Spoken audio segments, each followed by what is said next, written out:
Place maintenant à l'invité au cœur de l'info. On va revenir ce soir sur la situation en Iran alors que les chiffres actualisés de la répression sont glaçants. Plusieurs ONG parlent désormais d'au moins 30 000 morts en 48 heures seulement et se pose aujourd'hui plus que jamais la question d'éventuelles pressions extérieures contre le régime iranien. Donald Trump a envoyé une seconde armada dans la région et prévient que le temps est compté avant une possible attaque. On va reparler de tout cela avec un homme qui a vécu cette répression de l'intérieur. Bonsoir Louis Arnaud, ancien détenu en Iran durant 21 mois dans la prison d'Evin. On sait que c'est l'une des plus redoutables au monde. Entre 2022 et 2024, donc vous étiez détenu dans le sillage des manifestations du mouvement Femmes, Vie, Liberté, une expérience traumatique, mais qui a aussi été à l'origine d'une véritable révolution intérieure, comme vous le dites, dans votre livre qui vient de paraître aux éditions des Équateurs. Merci beaucoup Louis Arnaud d'avoir accepté notre invitation ce soir sur France 24. On va donc revenir sur votre histoire. Vous êtes donc en Iran en 2022 et vous effectuez alors un tour du monde. Vous rencontrez d'ailleurs une jeune femme, Alicia, qui effectue elle aussi un tour du monde, en tout cas qui voyage seule. Vous vous liez d'amitié. On est quelques jours après la mort de Mahsa Amini, donc à l'automne 2022. Point de départ, on le sait, du mouvement Femmes, Vie, Liberté. Je précise d'ailleurs que vous n'avez participé à absolument aucune manifestation à ce moment-là. Et pourtant, le 28 septembre 2022, vous êtes arrêté alors que vous participez à une fête. Oui, exactement. Ce soir-là, on allait fêter les 30 ans d'Alicia. Et en fait, on se rendait à un escape game. Donc, c'est quand même une drôle d'histoire. Et on est interpellé brutalement d'y pénétrer. Et effectivement, là, on nous promet qu'on va nous emmener dans un commissariat. C'est le début d'une mécanique du mensonge. Et en réalité, on nous emmène à la prison d'Evin. Qu'est-ce qu'on vous invoque lors de cette arrestation? Vous parlez de kidnapping d'ailleurs. Oui. Comment ça s'est passé concrètement?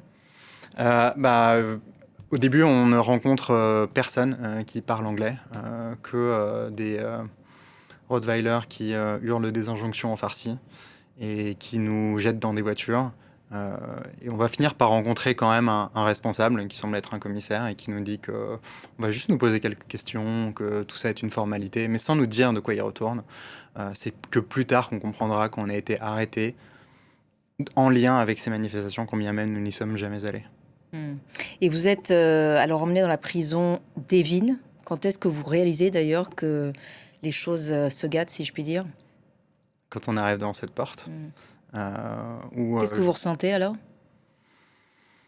À ce moment-là, c'est la tétanie, c'est l'incompréhension, c'est le cœur qui s'arrête. Parce que je connais ce nom, je sais que c'est la pire prison politique du pays, que les gens y sont torturés et que beaucoup n'en ressortent jamais vivants. Vous écrivez d'ailleurs à ce sujet dans le livre « Comment, en suivant le parfum d'une rose, devient-on l'ennemi d'un État ?» Une incompréhension totale. Vous en faites part, on imagine, aux personnes qui sont face à vous?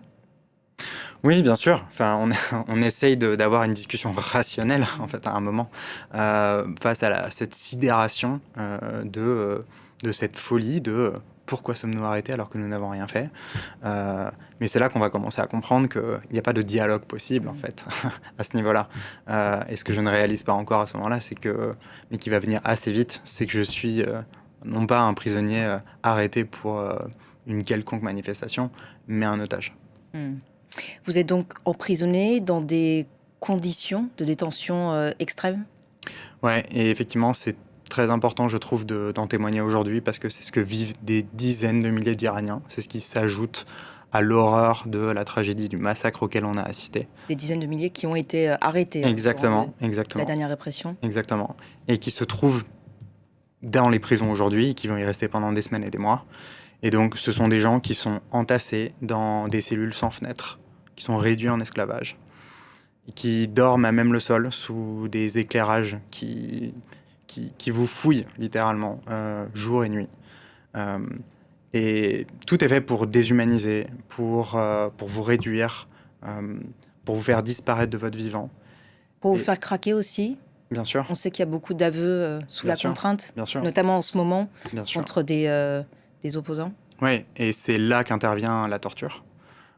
Et donc là, il y a tout ce qu'on peut imaginer d'absolument atroce, que ce soit les électrocutions, les simulations de pendaison, les viols.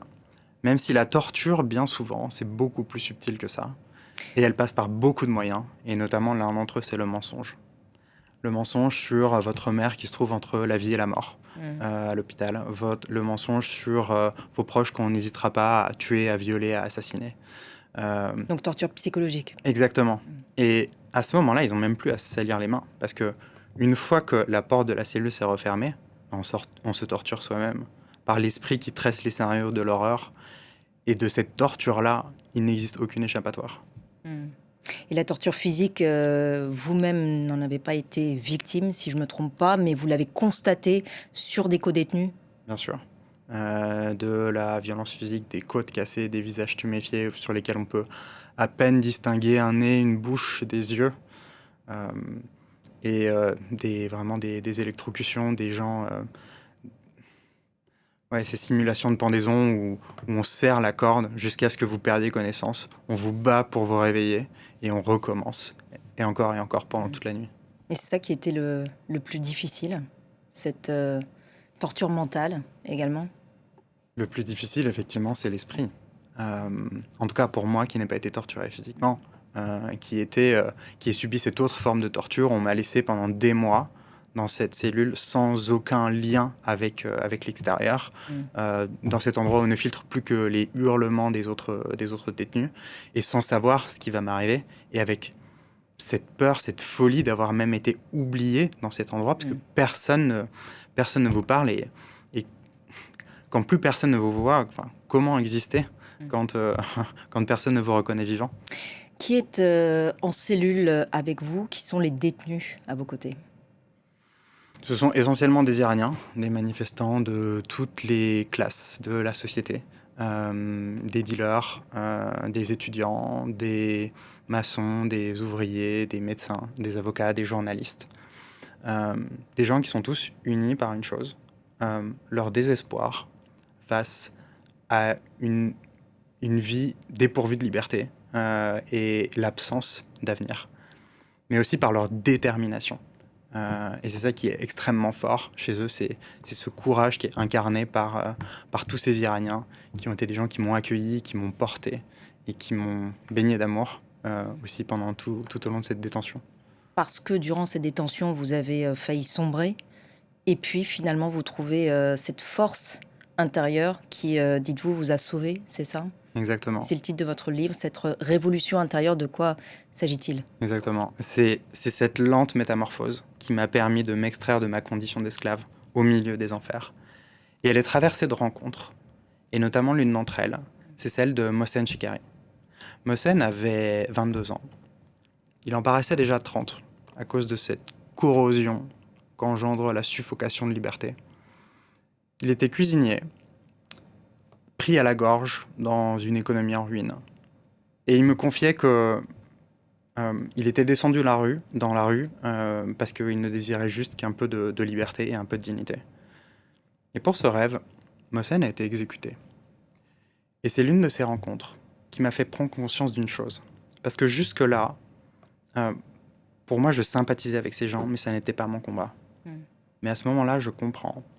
Je comprends que je ne peux pas me dérober à ce qui existe et ce que je vois. Et il sera mon devoir de porter la parole de ce peuple, de mon peuple. Parce qu'à ce moment, il y a une transformation qui a lieu. Je deviens l'un d'entre eux. Je deviens l'Iranien, le combattant de la liberté, mais agrandi d'une humanité qui m'a précisément sauvé des ténèbres. Et ce sont eux, les Iraniens, qui m'ont enseigné ce qu'était la liberté. Et c'est ce qui vous a préservé aussi votre liberté intérieure, disons? Cette liberté, c'est la poursuite de ce cheminement. Mais c'est prendre conscience à un moment que si les murs de la prison qui m'enferment sont très réels, c'est cette identité d'otage qui m'enferme plus encore.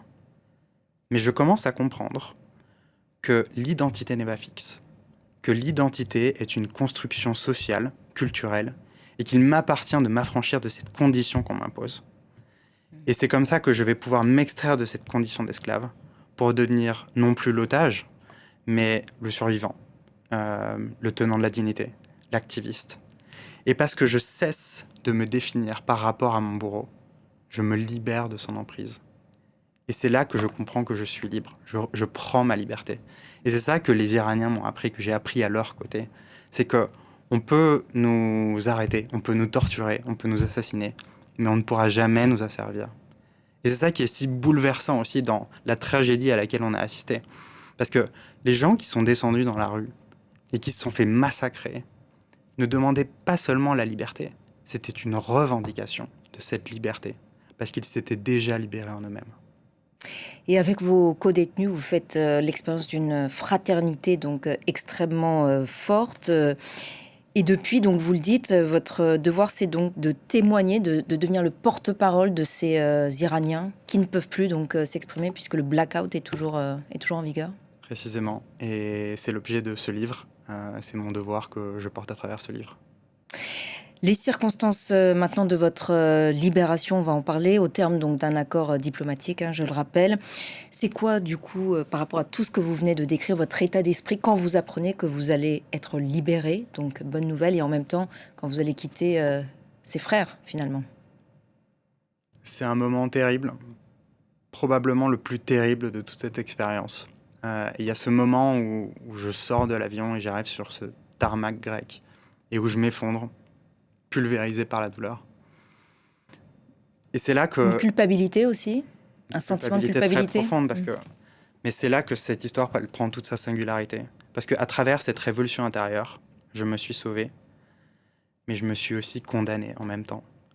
Et si ma reconnaissance est absolument immense envers la France et tous ceux qui se sont battus pour ma libération, et que je suis profondément heureux d'avoir retrouvé mes proches et ma famille, mais pour celui qui a survécu en rejoignant une lutte, en demeurant fidèle à ce qu'il a trouvé de plus grand que lui, soudain c'est le sentiment de faillir, c'est le sentiment de trahir, d'abandonner mes frères, mon peuple, qui eux restent en prison. Parlant de frères, justement, vous dédiez le livre, entre autres, à ceux que vous appelez vos petits frères, Ali et Daï, dont on va voir tout de suite à l'antenne une photo que vous m'avez transmise. Et c'est d'ailleurs votre carte blanche hein, dans le cadre d'Au cœur de l'info. C'est une tradition. Qui sont donc Ali et Daï, à qui vous avez dédié votre livre? Ce sont mes valeureux petits frères, ce sont les petits génies de l'université de Sharif. Médaillés d'or aux Olympiades d'astronomie internationale. Et ils sont le visage de tous ces gens qui m'ont accueilli, qui m'ont recueilli comme l'un des leurs.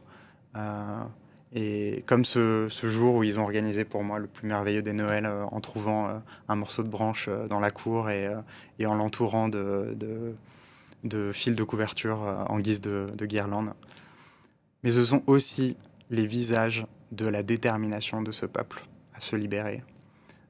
Eux qui me disaient qu'ils préféraient mourir que de donner quoi que ce soit à la République islamique, et qui ont manqué de peu d'être exécutés, et qui poursuivent la lutte en prison, aux côtés du papa d'Ali, qui a 70 ans, a déjà passé 15 ans en prison, et poursuit la lutte à leur côté. Et vraiment, ce courage mérite toute notre admiration. Quelques questions à présent évidemment d'actualité. Hein. Votre regard donc sur la répression actuelle d'une brutalité inédite? C'est... Même si elle n'est pas fondamentalement une surprise, parce que ce que j'avais compris aux côtés des manifestants pendant la répression du mouvement Femmes, Vie, Liberté, c'est que le régime préférerait tirer jusqu'à la dernière balle plutôt que de céder le pouvoir. Et c'est malheureusement ce à quoi on assiste. Et ce dont me témoignent les Iraniens, c'est un traumatisme absolu, mais une détermination qui reste sans faille sur nous n'avons aucune autre solution. La solution, c'est la révolution.